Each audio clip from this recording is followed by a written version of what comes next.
wabarakatuh. Jumpa lagi dengan kita di acara TV Migran Channel. Kali ini kita ngobrol santai tentang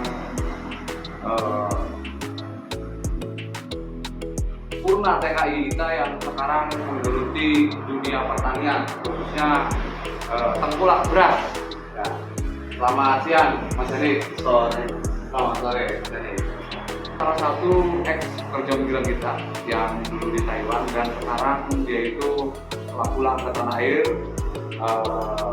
dan sekarang sedang menggeluti dunia usaha pertanian, ya, khususnya untuk penampungan padi dari petani. Ini bisa diceritakan Mas Heri awal mula merintis usaha heller, ya, selip atau sebagai tengkulak daripada petani. Bisa diceritakan gimana proses awalnya sehingga tertarik terjun di dunia pertanian seperti yang sekarang digeluti oleh Mas Yani?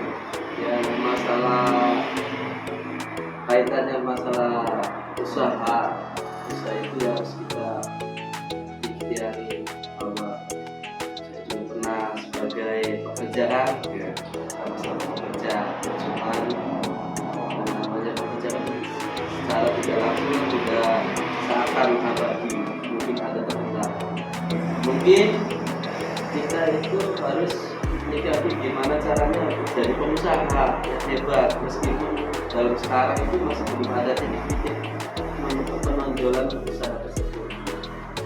Jadi intinya usaha itu ya harus Istiqomah, istiqomah, harus kuat dalam hati menghadapi proses badai hantaman yang menerjang, ya.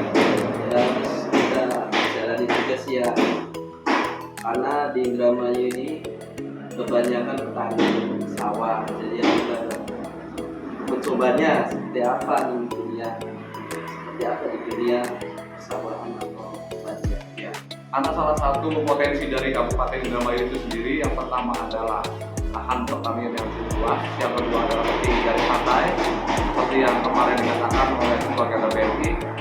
Nah, dan yang ketiga adalah imigrasi, ya, karena di Kabupaten Indramayu ini salah satu penghasil buruh migran terbesar secara nasional.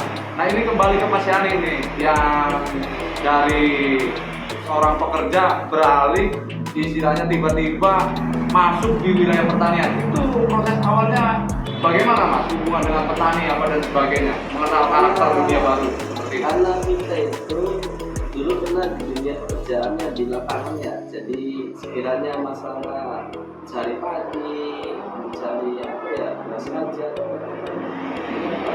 harus ke lapangan juga, ya, dengan ketika untuk mencari nafkah, menafkahi istri dan anak.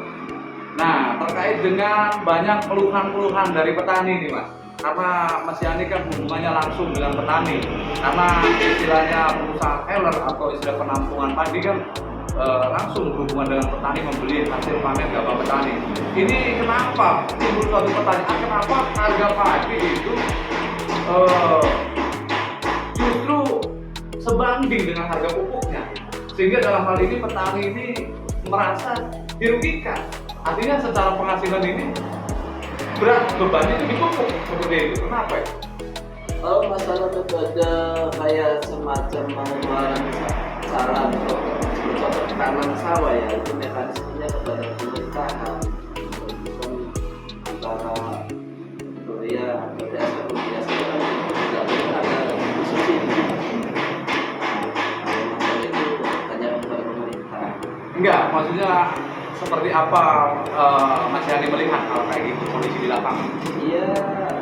Apakah ini wajar atau apakah ini istilahnya suatu hal yang biasa terjadi yang dialami oleh petani? Ya, kebanyakan petani itu mengeluh tentang masalah permodalan.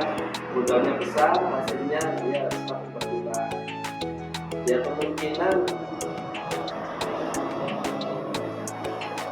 petani ya rasa terpenuhi sih. Soalnya mekanisme masalah bisa dinaikkan yang subsidi sekian Yang menentu adalah pemerintah, ya? Pemerintah. Nah, itu. Tetap masalah itu petani menunggu.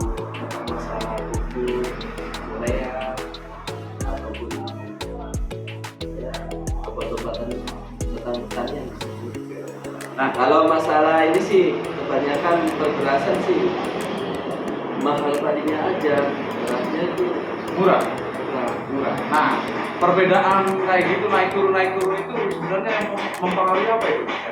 Biasanya itu masalah penurunan itu biasanya masalah di pasar itu, dan di tempat-tempat penjualan beras kan ada siklusnya naik turun. Kebanyakan di sini sudah selesai panen, di sana baru panen. Kayak gitu ya. Itu kebetulan sekarang kan masyarakat sudah dikasih beras, ya, Kayak berat-berat bantuan sosial ya. ya, iya, kita sebagai apa ya, penjual beras agak susah juga sih. Nggak bisa untuk distribusikan beras tersebut. Ya, mungkin kita harus berjoin kepada kayak agen-agen pembeli untuk beras, apa, pembagi beras ya, kayak Punya planning nggak ke depan Mas Yani memproduksi kayak semacam beras berlisensi ya kan yang bisa tembus ke minimarket misalkan contohnya, atau misalkan bisa tembus ke luar negeri gitu. Punya nggak planning seperti itu? ya. Kalau planning sih ya pengennya planning ya, cuma berhubungan saya kan masih kecil, pengusaha masih baru-baru, belum bisa menampakkan. Kalau misalkan planning kita ke luar negeri itu harus modalnya berkali lipat, Udah besar. modal besar. Kalau kita kecil susah.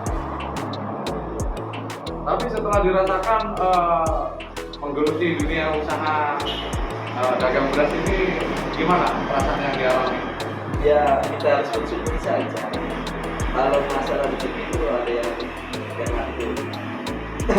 Kalau masalah perberasan sih ya ada siklusnya, kita lagi sampah ya baru kita benar. Ketika beras ini naik turun nggak stabil, kita berhenti. Ya, itulah Mas Yani yang seorang purna pekerja migran sekaligus pengusaha beras.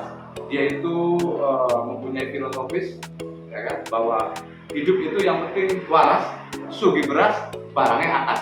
Nah, itu filosofi. Iya, jadi mensyukuri.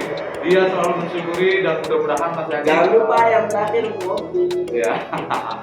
Jangan sukar-sukar main ke sekre kita, Media Center Ganda BRI, karena di sini adalah wadah untuk para CPNI dan PMI sekaligus purna PMI, dan harapan kita ke depan tetap solid dan terjalin silaturahmi antar purna-purna PMI kita khususnya di wilayah Kabupaten Indramayu.